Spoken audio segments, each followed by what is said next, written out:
चौथी बात जो बताई गई वो ये थी कि जो भी तुम्हारे जीवन में है उसका 10वां हिस्सा तुम प्रभु यीशु मसीह को देना। और ये बातें विलियम कोलगेट के दिमाग में इतनी बस गई कि वो इन्हीं बातों के अकॉर्डिंग अपने जीवन को बिताने लगे।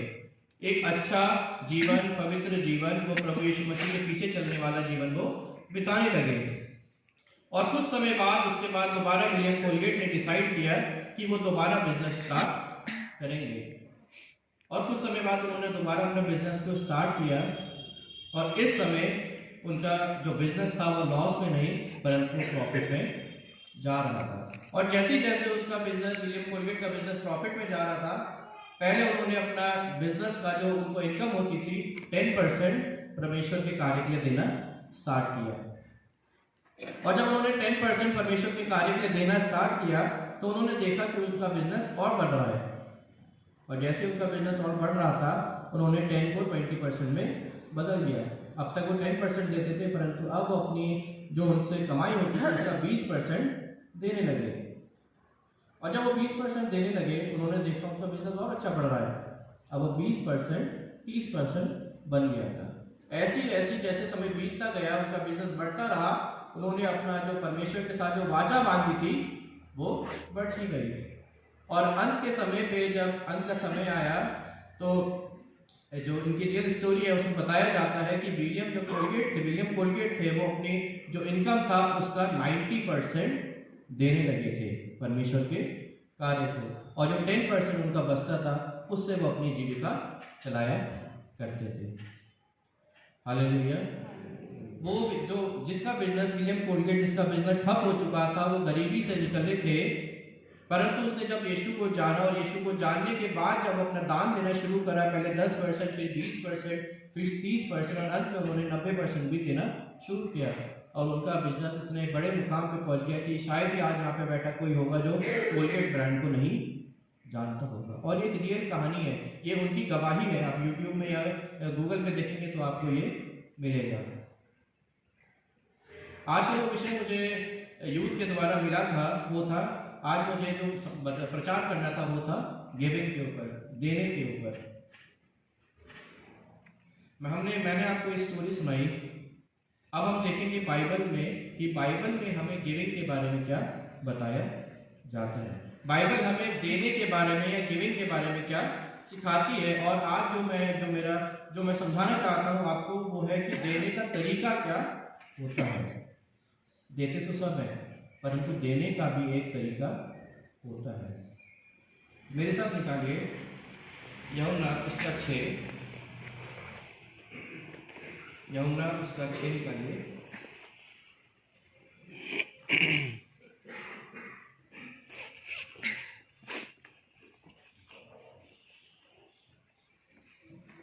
यूहन्ना उसका 6 और 1 से 13 में हम जब पढ़ेंगे तो मैं पढ़ नहीं रहा हूं।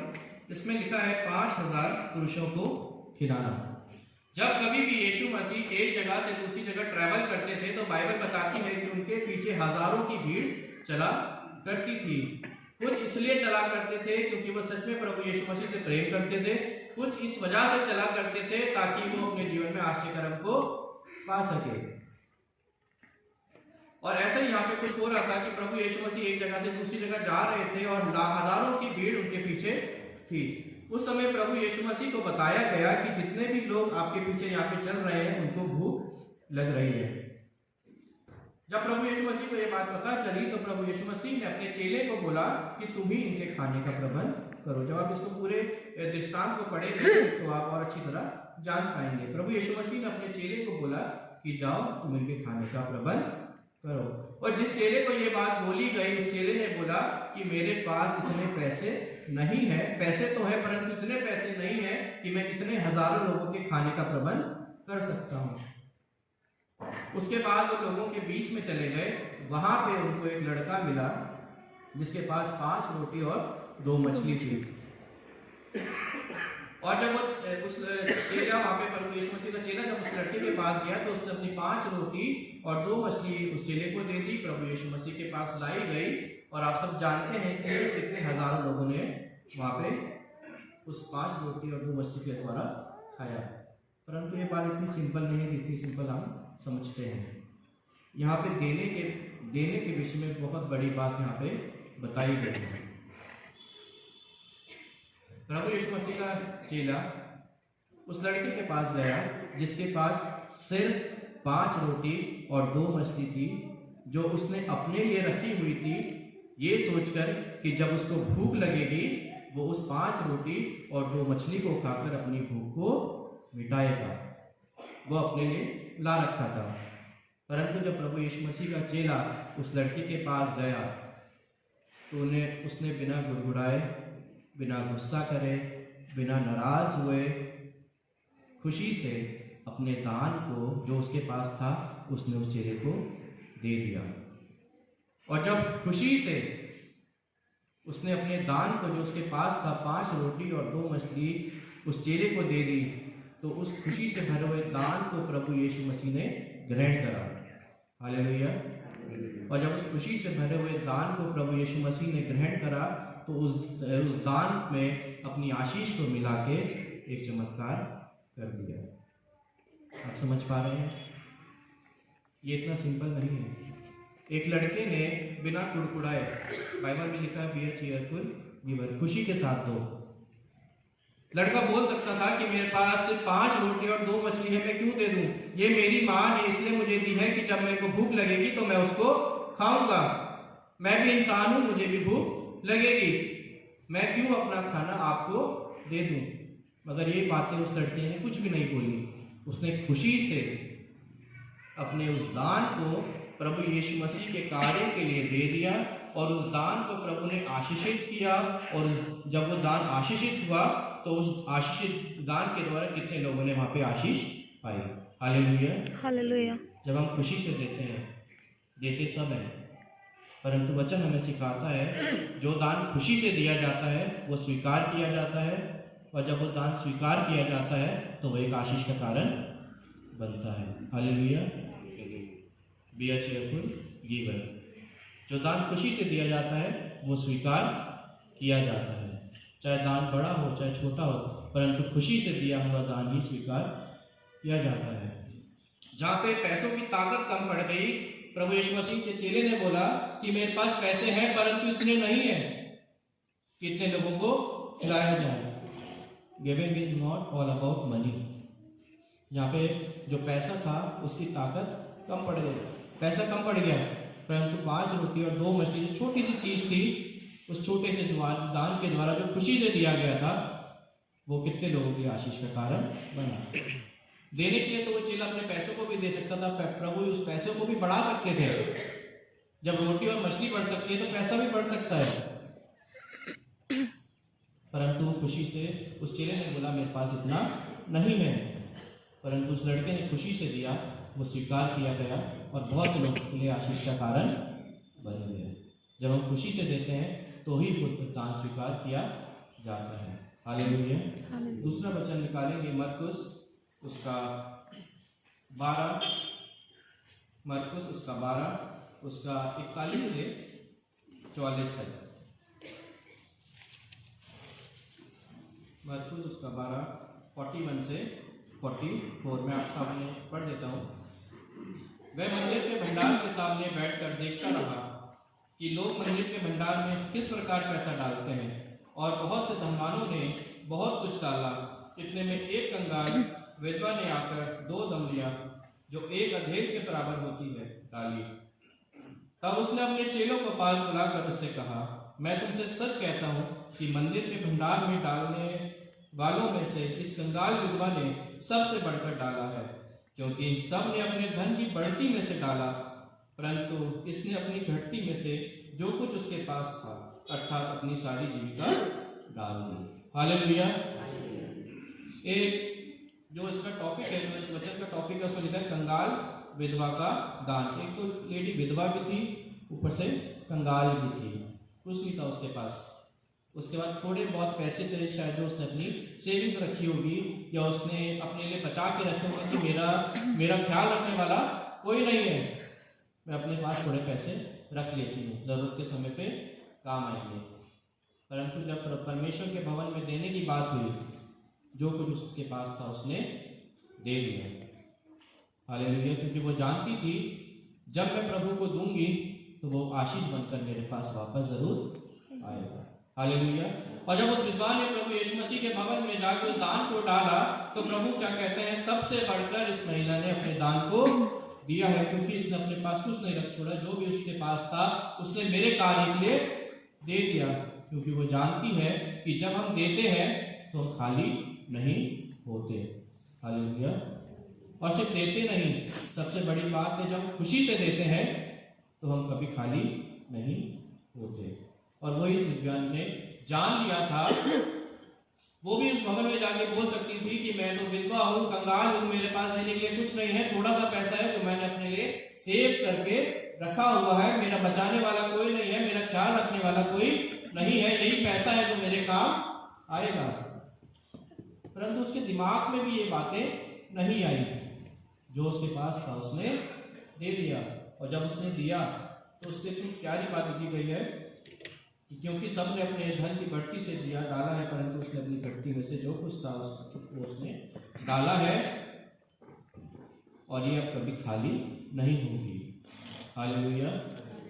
खुशी से दिया हुआ दान स्वीकार किया जाता है। वहां पे और लोग भी दान दे रहे थे, दिखा दिखा के, उछाल उछाल के दान दे रहे थे, परंतु स्वीकार किसका गया? स्वीकार किसका हुआ? उस विधवा का, जिसने खुशी के साथ कम डाला परंतु खुशी के साथ दिया। हालेलुया। खुशी के साथ दिया हुआ जो दान होता है वो स्वीकार भी किया जाता है, और वो आपके लिए भी, मेरे लिए भी, और हर एक जो बहुत से लोगों के लिए आशीष का कारण भी बनता है। एक वचन और पढ़ेंगे जो हमें मिलता है मरकुस की पुस्तक में, उसका 10वां अध्याय, उसका 17 से 22 तक। यहाँ पे एक धनी पुरुष के बारे में बताया गया है। एक धनी पुरुष था, वो प्रभु यीशु मसीह के पास आता है और उनसे कहता है कि मैं स्वर्ग के राज्य में जाने के लिए क्या करूं। आप इसको पढ़ेंगे तो आप पूरी अच्छे से इसको जान पाएंगे। समय कम है, इस वजह से मैं पूरी इसको घटना को नहीं पढ़ रहा हूँ। वहां पे लिखा है, धनी पुरुष प्रभु यीशु मसीह के पास आता है, वो कहता है कि मैं स्वर्ग के राज्य में जाने के लिए क्या करूं। कोई छोटा मोटा प्रश्न नहीं था। स्वर्ग का राज्य बहुत बड़ी चीज है। उस वहां जाने के लिए वो प्रभु यीशु मसीह से पूछता है कि मैं क्या करूं कि मैं स्वर्ग के राज्य का वारिस बन जाऊं। प्रभु यीशु मसीह बोलते हैं, तू मेरी आज्ञाओं को मानना, जितनी भी आज्ञाएं वचन में लिखी है उन सबको तू मानना। और धनी पुरुष प्रभु यीशु मसीह से कहता है, मैं लड़कपन से, बचपन से ही इन सारी आज्ञाओं को मानता आया हूं जो भी इन वचन में लिखी गई है। प्रभु यीशु मसीह बोलते हैं, तेरे में एक बात की घटी है, एक काम कर, जो भी तेरे पास पैसा है उसको दे दे और मेरे पीछे हो ले। और जब प्रभु यीशु मसीह बोलते हैं कि इन सबको, मैं इसका एक वचन आपके सामने पढ़ना चाहता हूँ। 21वां अध्याय। यीशु ने उसको दृष्टि करके उससे प्रेम किया और उससे कहा, तुझ में एक बात की घटी है, जो कुछ तेरे पास है उसे बेच कर कंगालों को दे और तुझे स्वर्ग में धन मिलेगा, और आके मेरे पीछे हो ले। प्रभु यीशु मसीह ने उसको बोला, जो भी कुछ तेरे पास है उसको बेच कर कंगालों में दे दे, और जब तू ये करेगा, अपने धन को, अपने दान को देगा, जो दान तू इस धरती पे देगा वो दान तुझे स्वर्ग में मिलेगा। हालेलुया। वचन हमें बताता है, जब हम अपने दानों को देते हैं, दान सिर्फ पैसा नहीं है। उस लड़के ने पैसा नहीं दिया था, रोटी और मछली दी थी, वो भी गिविंग है। जब इस धनी पुरुष के पास प्रभु यीशु मसीह ने बोला, अपना सब कुछ बेच के कंगालों को दे दे, जब तू ऐसा करेगा, जब तू यहाँ पे बांटेगा, जब तू यहाँ पे दान देगा, तो वो दान तेरे लिए स्वर्ग में मैं पहले से ही तेरे लिए रख लूंगा। इतनी बड़ी बात प्रभु यीशु मसीह ने बोली, तू तो कंगालों को दे दे, इसके बदले तुझे स्वर्ग में धन मिलेगा। परंतु जब उसने सोचा, शायद कुछ देर उसने सोचा होगा, कैलकुलेशन करी होगी कि स्वर्ग की बात को छोड़ो, वो तो अलग बात की बात है, पहले मैं अपने यहाँ का सोच लेता हूँ, मैं अपना सोच लेता हूँ, पहले स्वर्ग की बात तो बात की है। शायद ये सारी बातें उसके दिमाग में चल रही होगी। जब बात देने की आई उस व्यक्ति के पास, क्योंकि सारी आज्ञाओं को तो वो बांधता था, पर जब बात गिविंग की आई, जब देने की आई, तो उसके दिमाग में संदेह आ गया।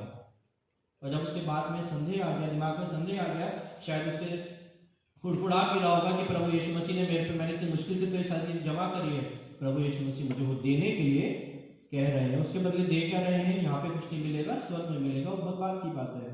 और जब शायद ये सारी बात उस धनी व्यक्ति के दिमाग में आई तो उसने बोला नहीं, मैं अपना जो धन मैंने कमाया है ये किसी को नहीं दूंगा। और वो वहाँ से बिना प्रभु यीशु मसीह के पीछे चले वापस अपने घर को लौट गए। हालेलुया। शायद अगर वो उस धन को वहाँ दे देता, ये मेरा मानना है कि शायद वहाँ पे प्रभु यीशु मसीह उसकी परीक्षा ले रहे थे। वो शायद उसको जांचने के लिए कोशिश कर रहे थे कि क्या वो मेरे लिए इस चीज, जो उसके सबसे प्यारी चीज धन है, उसको भी छोड़ सकता है। परंतु उस परीक्षा में वो खरा नहीं उतरा। उसने अपने दान को नहीं दिया, कुड़कुड़ाता रहा, परेशान होता रहा, पता नहीं क्या क्या उसके दिमाग में आ रहा होगा। वो बिना दिए प्रभु यीशु मसीह को, उस दान को बिना दिए वापस अपने घर को लौट गया। क्योंकि और जब वो वापस लौट गया तो स्वर्ग का वारिस भी नहीं हुआ, क्योंकि जो खुशी से देता है वो ही दान स्वीकार किया जाता है। शायद ये कुड़कुड़ा के, गुस्से में, चिल्ला के, नाराज होकर अपने पैसों को बांट भी देता, तब भी इसका दान स्वीकार नहीं किया जाता, क्योंकि वचन में लिखा है खुशी से देता है वो दान स्वीकार किया जाता है। हालेलुया। एक वचन और देखेंगे जो हमें मिलता है प्रेरितों के काम में, प्रेरितों के काम उसका 5वां अध्याय, यहाँ पे हनन्याह और सफीरा के बारे में बताया गया है। ये समय वो था जब प्रभु यीशु मसीह के पीछे चलने वाले लोग अपना जमीनों को बेचकर, जो उनके पास था उनको बेचकर एक जगह पैसा लाया करते थे ताकि सबकी जरूरतें पूरी हो सके। जब आप इसको पूरा पढ़ेंगे तब आप जान पाएंगे। तो ये समय था कि अब हर एक व्यक्ति जो प्रभु यीशु मसीह के पीछे चलता था, एक ग्रुप था, वो अपने घरों को और अपनी जमीनों को बेच के एक जगह रहते थे और एक ही जगह पैसा लाया करते थे ताकि हर एक व्यक्ति जो उस ग्रुप का था, उस जगह का था, उन सबकी जरूरत पूरी हो सके। और उन्हीं में से हनन्याह और सफीरा भी हस्बैंड और वाइफ वहां पे थे। जब इनकी बारी आई, हनन्याह और सफीरा की बारी आई अपना दान देने की, अपनी जमीन बेच के लाने की, तो वचन में लिखा है जो जमीन उनके पास थी उन्होंने उस जमीन में से कुछ भाग को बेचा, और बेचने के बाद जो हिस्सा उनका मिला, जो पैसा उनको मिला, उसमें से भी वो कुछ भाग को प्रभु यीशु मसीह के कार्य के लिए वहां पे ले आए। और जब चेले ने उनसे पूछा कि क्या, क्योंकि प्रभु यीशु मसीह ने चेले के अंदर इस बात को डाल दिया था कि जो दान ये दे रहे हैं ये पूरा नहीं है, इन्होंने सही काम नहीं किया। और जब प्रभु यीशु मसीह के चेले ने उस हस्बैंड से पूछा कि क्या ये दान पूरा है, उसने बोला हाँ ये दान पूरा है। जैसे हमने अभी स्क्रिप्ट में भी देखा कि जैसा एक व्यक्ति दूसरे व्यक्ति को करते हुए देखता है वो भी वैसा कहीं ना कहीं हो जाता है। और पीछे खड़ी हुई इसकी वाइफ भी देख रही थी कि मेरा हस्बैंड तो वहां पे जाके झूठ बोल रहा है, क्योंकि उसके दिमाग में ये चल रहा है कि मैं जो दे रहा हूं उसमें से कुछ अपने लिए रख छोड़ूं। खुशी से नहीं दिया जा रहा था, संदेह के साथ दिया जा रहा था, शक के साथ दिया जा रहा था, गुस्से से दिया जा रहा था। और जब प्रभु यीशु मसीह ने उस हस्बैंड से पूछा कि जो तू लाया है क्या वो पूरा है, उसने बोला हाँ ये पूरा है। उसने झूठ बोल दिया क्योंकि देते समय उसके दिमाग में संदेह था। देते समय उसके दिमाग में ये चल रहा था कि अगर मैं दे दूंगा तो मैं अपना दिनचर्या कैसे गुजारूंगा। और उसकी वाइफ पीछे खड़े होकर देख रही थी कि मेरा हस्बैंड वहां पे झूठ बोल रहा है। और जब वाइफ की बारी आई कि वाइफ से पूछा गया कि जो तुम दे रहे हो क्या ये पूरा है, वाइफ भी अपने हस्बैंड के जैसे झूठ बोलने लगी हाँ ये पूरा है। आप इसको पढ़ेंगे तो इसमें लिखा है कि उन्होंने खुशी से ना तो दिया, गुस्से से दिया, संदेह से दिया, और इसमें पढ़ेंगे तो दोनों उस जगह पे मर गए। क्योंकि जो खुशी से दिया जाता है वही दान स्वीकार किया जाता है, और वही दान प्रभु उसमें आशीषित करके बहुत से लोगों की आशीष का कारण भी बनता है। हालेलुया। विलियम कोलगेट की कहानी मैंने आपको सुनाई। गरीब फैमिली से था, उसका बिजनेस जब पूरा डूब गया उसके बाद उसने प्रभु को जाना, उसने अपना बिजनेस दोबारा स्टार्ट किया। जब वो अच्छे पैसे उसके आ रहे थे तो वो भी सोच सकता था मैंने बहुत मेहनत करी है, बहुत गरीबी मैंने देखी है, 10% को 10% ही रहने देता हूँ। क्योंकि बाइबल में तो 10 अंश ही लिखा है, परंतु वो जानता था जितना वो बोएगा उतना वो काटेगा, और सिर्फ उतना नहीं, उससे ज्यादा वो काटेगा, और जब वो देगा तो उसके पास कभी भी कमी नहीं होगी। उसने खुशी से दिया, कोई शक उसके दिमाग में नहीं था, कोई सवाल जवाब उसने देते भी नहीं करे, उसने खुशी से दिया, उसका खुशी से दिया हुआ दान स्वीकार किया गया, और उसके बाद कभी भी जीवन भर उसको किसी चीज की घटी नहीं हुई। Hallelujah, hallelujah, hallelujah. अब एक जो क्वेश्चन है वो हम सबके दिमाग में ये आता है, मेरे भी दिमाग में आता है, आया था कि जिसने हमें सब कुछ दिया है उसको हम क्या दें? उसी ने तो हमें सब कुछ दिया है, क्या जरूरत है प्रभु यीशु मसीह को कुछ देने की? क्या उसके पैसे उसके किसी काम के हैं? जिसने हमें सब कुछ दिया है उसको हम क्या दे सकते हैं? और इसका जवाब भी हमें वचन में ही मिलता है। मेरे साथ निकालिए मत्ती उसका 25, मत्ती उसका 25,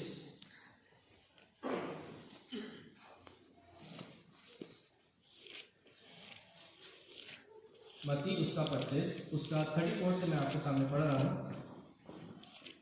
तब राजा अपनी कहानी और वालों से कहेगा, हे मेरे पिता के धन्य लोगों, आओ उस राज्य के अधिकारी हो जाओ जो जगत के आदि से तुम्हारे लिए तैयार किया गया है, क्योंकि मैं भूखा था और तुमने मुझे खाने को दिया, मैं प्यासा था और तुमने मुझे पानी पिलाया, मैं परदेसी था और तुमने मुझे अपने घर में ठहराया, मैं नंगा था और तुमने मुझे कपड़े पहनाए, मैं बीमार था और तुमने मेरी सुधि ली, मैं बंदीगृह में था और तुम मुझसे मिलने आए। प्रभु यीशु मसीह कहते हैं, राजा का मतलब है, प्रभु यीशु मसीह कहते हैं कि मैं भूखा था, तुमने मुझे खाना खिलाया, मैं प्यासा था, तुमने मुझे पानी पिलाया, मैं नंगा था, तुमने मुझे कपड़े पहनाए।